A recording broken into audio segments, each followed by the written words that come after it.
BC running mate from back in the day, Tim Hasselbeck, about this. Just what do you want to see from Caleb Williams? Like, it's early in this new marriage with the new head coach and the guy that came from Detroit and all this and that.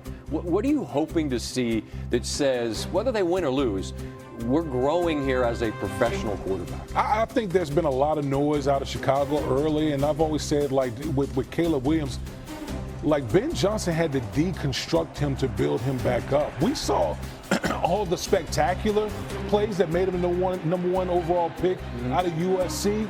But the young man has to learn how to play quarterback. He has to learn how to play with timing and rhythm if you're going to be successful on this level. You're not playing Oregon State, Texas State. Like, you're playing the big dogs. And so I just want to see improvement from week to week as far as how to play the quarterback position. It's exactly what Tim said. Just play in structure, play on schedule, play on time. We'll see how things go against Dallas, who made Russell Wilson look like old Russ last week. Damon, as always, I appreciate your time. We'll talk again next week. Absolutely. All right. Head coach Matt Eberflus. He's going to be on the opposing sidelines as the Cowboys defensive coordinator. Eberflus became the first Bears coach to be fired during the season after going 14-32 during his tenure in Chicago. On Thursday, he downplayed the significance of his return. In terms of going back to Chicago and playing with our fellas there and all the guys, we're keeping the process in our preparation the same as we always do, and I'm always grateful, and have much gratitude for my whole coaching career, so I always look back at everything, how you can learn, how you can grow, and get better and improve, and that's the biggest part of experience. There's always hard moments. In coaching, you always are disappointed when you lose, and because you put so much into it. The players put so much into it, and you're most disappointed for the players. And and then once that settles in, and you work to the next day, the sun comes up and you move forward. You learn, you grow, and you keep going. And that's what true grit is, right? And that's what we're all about. What do you think the reaction is going to be Sunday? I haven't thought about it. He hasn't thought about it. Bias. 14-32 record in Chicago. That's the third worst winning percentage in Chicago Bears history. But I want to be honest, Chicago hasn't been dealing with their share of struggles. But B-Mac, he said he hasn't put too much thought into it. What, do you believe him?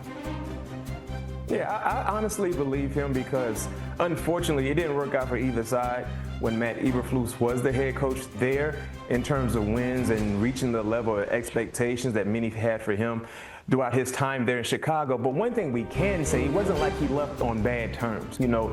From everything that I've heard while he was there in Chicago, he's a stand-up guy, well-liked in the media, well-liked in the city. He just didn't win ball games, and that's the nature of coaching in the National Football League. When you don't win enough ball games, they will find a way to replace you, and he understands that. But I do believe he's not concerned about how he will be received. He's just wanting to put together a great game plan for his defense to get the necessary stops for them to be in a position to beat the Chicago Bears. And if you're the Chicago Bears fans, I think that's the last thing you're worried about anyway. Matt Eberflus, that's the past. Now it's about trying to find a way to play winning football so you can have a reason to have a good Monday, because they have had bad Mondays since the NFL season has started because they're 0-2.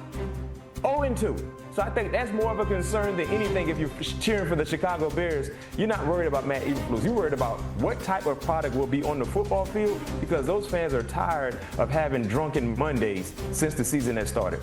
He's lucky he's the defensive coordinator and not the head coach, because they're not going to boo the defensive coordinator, at least to the extent that you think they're going to boo him. Now, they'll boo him when he shows up on the Jumbotron, and if the stadium videographer is doing his just job, you'll have him on the Jumbotron a lot, right? But he won't get booed as if he was the head coach or the opposing starting quarterback.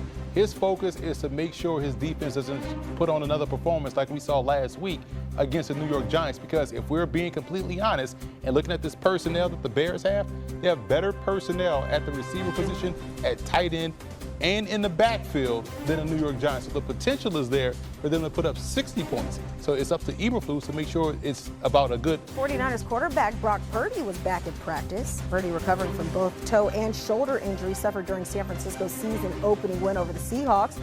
Opposed to just the starter, both Purdy and backup quarterback Mac Jones spoke with the media on Thursday. Here's Purdy on his progress from his injuries. Yeah, I mean, exactly that. It's been a day-to-day thing this week, and I feel like I'm happy with the progress that I've been making with my foot and toe, and so more than anything, it's just going to be a day-to-day thing on how I feel. Nothing really more to that. So definitely just got to see, come game time, how I feel. It's not obviously I want to play every game, dude. Like I want to be out there. We only get 17 regular season games, and every game matters, especially a divisional. Going against Cardinals. So if you ask me, I'd love to, but I mean I'm trying to be smart with my body here, but you never know. We'll see when the game comes.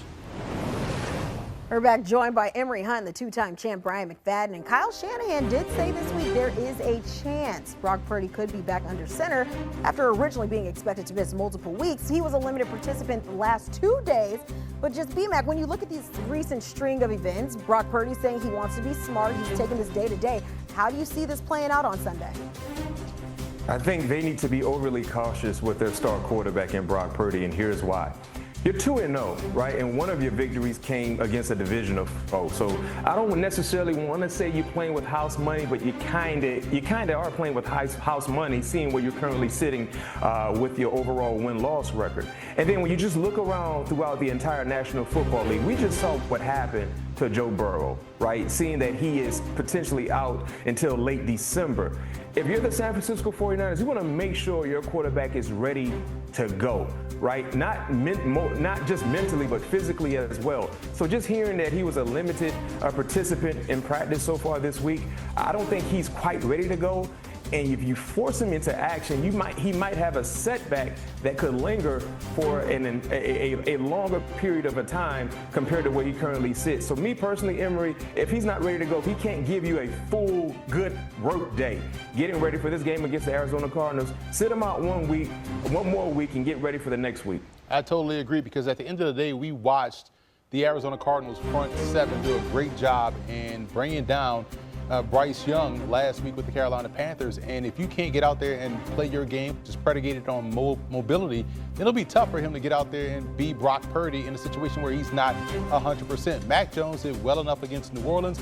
I can expect him to do the same thing, if not a little bit better, against Arizona. You can kind of take this week off, get him fully healthy, because again, yeah, we're seeing him doing limited practice with no pads on and just a helmet or whatnot and shells. This is different than in an actual football game in a divisional opponent where they're going to get after you and try to make you not play for the rest of the season. I would say sit this one out. Confidence in Jake Browning, but Emory, where's your confidence level? Is right there. I have confidence in Jake Browning. He's 4-3 as a starter in Cincinnati. He has the confidence of the team, and he has confidence against this opponent who he got cut by, and let them know that, hey, you shouldn't have cut me. This is what you get for cutting me. We always seen that clip where he was screaming on the sideline. So I like him going into this matchup against the Minnesota Vikings. And you see right there, 4-3 as a starter, 72% completion percentage. Obviously he needs to cut down on these interceptions. He has 7, but at the end of the day, I like how he was thrown into the fire last week against Jacksonville, threw an interception, and then brought that team back and scored the game-winning touchdown. So I like that for him. I like this for Zach Taylor, the head football coach. I like this for the Cincinnati Bengals as a whole.